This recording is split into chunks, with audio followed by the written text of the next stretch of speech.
Hello and welcome. We just got finished talking or reading The Well-Baked Man. And man, the stories that we're starting to get in this book of, the different creations and the creation of people, they're getting really funny. These stories are getting really funny. You have the man maker and the coyote. The coyote is a reoccurring character, and he seems to be more of a troublemaker rather than an actual villain. From what I've seen so far. Maybe he becomes more villains. I don't know. But what we get is great. So he finishes making the world. He makes all the creatures. And he's like, all right. I'm a little bored. I think there should be more things like me on this earth. But not quite me. Just like little companions, small ones over there, that I can talk to whenever I want. Just chill. Let them do their thing. He's like, so I'm going to create an oven, or a horno is what it's called, which is the most wonderful name to call something for what the rest of the story is. And I'm just going to leave it at that. I'm not going to comment on that any further. So he makes a horno, and he gathers wood and everything, and he makes a single one, though. So he just makes a single one. He's like, all right, perfect. Let me go finish gathering and preparing.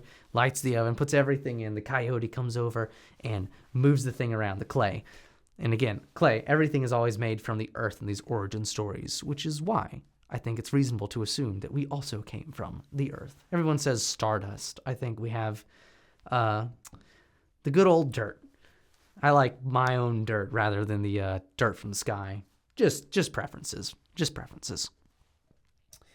So he throws in the little clay figure, cooks it, pulls it out.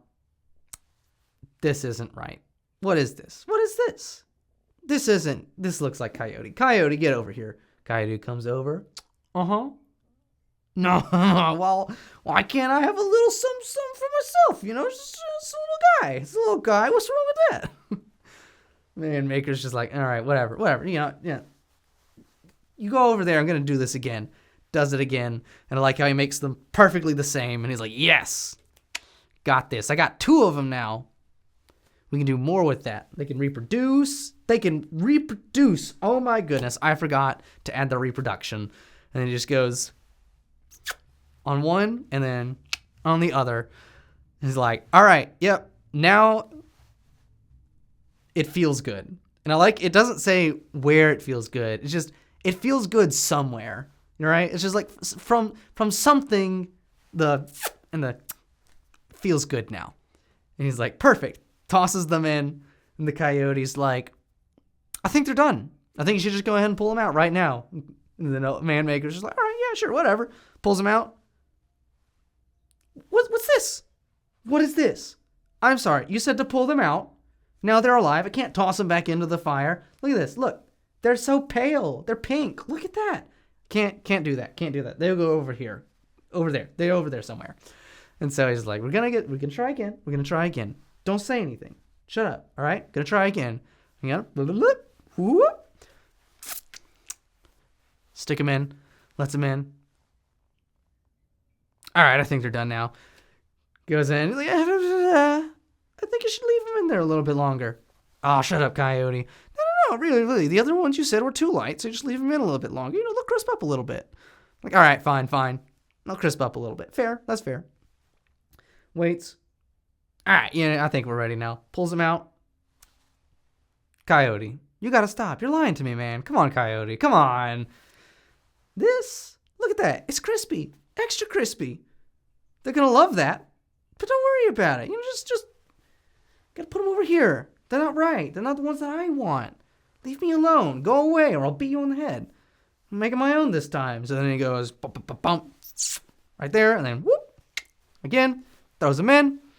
And what do you have? Just waits a couple more minutes. A little bit longer. If I wait any longer, that's too much. All right. Pulls them out. Perfect. Mwah. Perfect. Perfect skin tone. Perfect hair. Perfect eyes. Everything that I want. Go. Have fun. And I get to enjoy this from now on. Yep. Perfect. This area right here. Everything I ever wanted. We're done. The end. That's the story. It's just them trying to figure out how white people can exist and how black people can exist, because they're brown. They're like, we are bronzed. We are perfect in every single way. But these white people came over, and some of them are black too. Where'd they come from? They must have been from over there. So whenever the maker made things, he was just like, something's not right with these guys, and we gotta put them over there. But now they're here. So cool. But obviously mistakes. Obviously, we're the big ones. We are perfection in the eyes of the man maker. The other two had to be separated from us. I do like how they were the last ones made too. So like we're the special one. We got privileges. Man, that's so funny. But that's what I got out of the story. What did you get out of the story? Let me know down in the comments below. And don't forget to like, subscribe, hit the little notification bell. And I'm just wondering if you are, Native American or Indian American, whatever. Are you well acquainted with this story? Is this something that y'all still tell each other? It would be so funny if this is like still going around, as y'all are like, this is why we're better than everybody else. This is why we're superior to the white man. That would be so funny. I hope that's true. I hope some tribe out there still exists and is still telling themselves that story, and it's like an inside joke. That would be amazing. Anyways, if you like this, check out some of these other videos right here. Just go have fun. Enjoy yourself. I am enjoying myself with this. Goodbye.